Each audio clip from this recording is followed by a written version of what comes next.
Hello friends, welcome back to my YouTube channel. हम फिर से आ चुके हैं आपके लिए एक नई स्टोरी लेकर। बड़ी ही इंटरेस्टिंग स्टोरी है जिसका टाइटल है द सेल्फिश फिशरमैन, यानी कि स्वार्थी मछुआरा। इस स्टोरी को एक्सप्लेन करने के साथ साथ मैं आपको इसका ग्रामर भी एक्सप्लेन करूँगा। ग्रामर का पूरा स्ट्रक्चर आपको समझाता हुआ चलूँगा ताकि इंग्लिश स्पीकिंग में आपको कोई दिक्कत ना हो।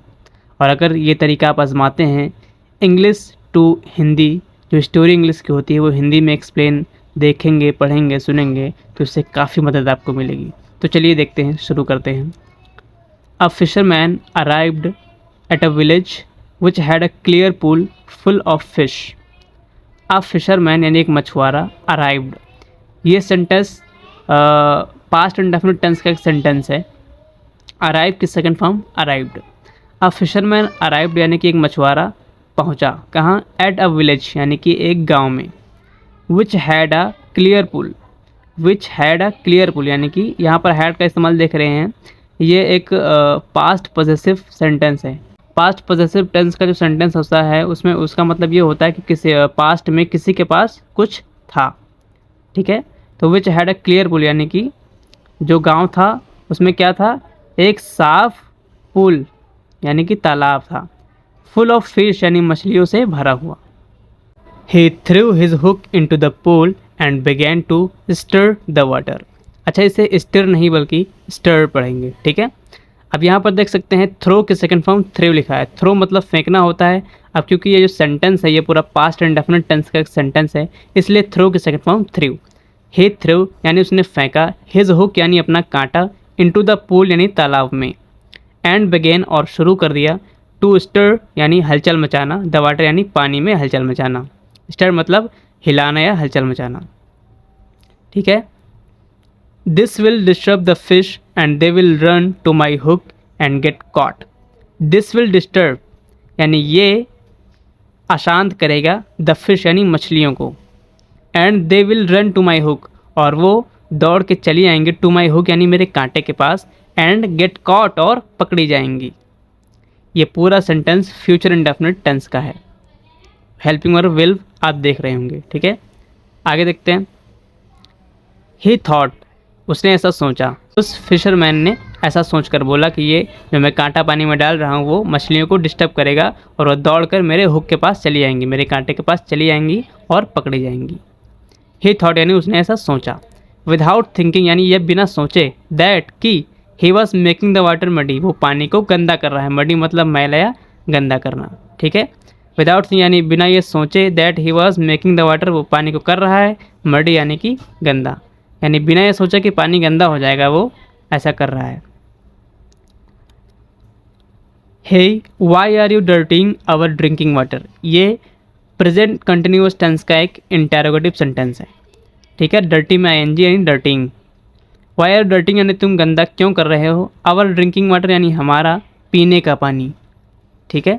अ विलेजर स्पॉटेड, एक गांव वाले ने देखा। वैसे तो स्पॉट का मतलब होता है स्थान, लेकिन यहाँ पर स्पॉट का मतलब क्या है मैं आपको बताता हूँ, किसी को देखना या नोटिस करना। तो अ विलेजर स्पॉटेड द फिशरमैन यानी एक गांव वाले ने उस मछुआरे को नोटिस किया यानी देखा। एंड शाउटेड और चिल्लाया। शाउट मतलब चिल्लाना होता है, उसके सेकंड फॉर्म शाउटेड, क्योंकि पास्ट इंडेफिनिट टेंस का सेंटेंस है इसलिए शाउट की सेकंड फॉर्म शाउटेड और चिल्लाया। मछुआरे ने विलेजर ने मछुआरे को देखा और चिल्लाया और कहा कि why are dirting our drinking water, तुम हमारा पीने का पानी गंदा क्यों कर रहे हो। फिर आई एम फिशिंग, मैं फिशिंग कर रहा हूँ, मछलियाँ पकड़ रहा हूँ। द फिशरमैन रिप्लाइड यानी मछुआरे ने जवाब दिया। रिप्लाई की second form replied. Stop doing that, ये करना बंद करो, ठीक है। द एंग्री विलेजर सैड, गुस्से में आकर गाँव वाले ने कहा कि ये करना बंद करो। But the fisherman kept on beating the water and making it dirty. But the fisherman यानी कि लेकिन मछुआरा, केप्ट ऑन, देखिए कीप ऑन का मतलब होता है करते जाना लगातार, और यहाँ पर उसके सेकंड फॉर्म केप्ट, क्योंकि जो कहानी है वो पास्ट की है। केप्ट ऑन बीटिंग, वैसे तो बीट का मतलब या बीटिंग का मतलब पीटना होता है, लेकिन यहाँ बीटिंग शब्द का प्रयोग तब किया गया है जब किसी चीज़ को बार बार मारने या ज़ोर से हिलाने की बात हो रही हो। But the fisherman kept on beating the water यानी कि लेकिन मछुआरा लगातार पानी को हिलाता रहा एंड मेकिंग और करता रहा इट यानी इसे डर्टी यानी गंदा। ठीक है। I will teach you a lesson, future indefinite tense का सेंटेंस है। विल यहाँ पर देख रहे हैं। आई विल टीच यू यानी मैं सिखाऊंगा, अ लेसन एक सबक यानी मैं तुम्हें एक सबक सिखाऊंगा, उस विलेजर ने कहा। द विलेजर थ्रेटेंड, ठीक है, थ्रेटन यानी कि धमकी दिया। द विलेजर थ्रेटन यानी कि गांव वाले ने धमकी दिया एंड लेफ्ट और चला गया वहाँ से। लेफ्ट हो गया यानी लीव हो गया, उसके second form left. Returning shortly, shortly का मतलब क्या होता है? शॉर्टली का मतलब होता है थोड़ी देर में। ठीक है। Returning shortly with 2 wrestlers from the village armed with big sticks. Armed का मतलब क्या होता है? हथियार लिए हुए। ठीक है।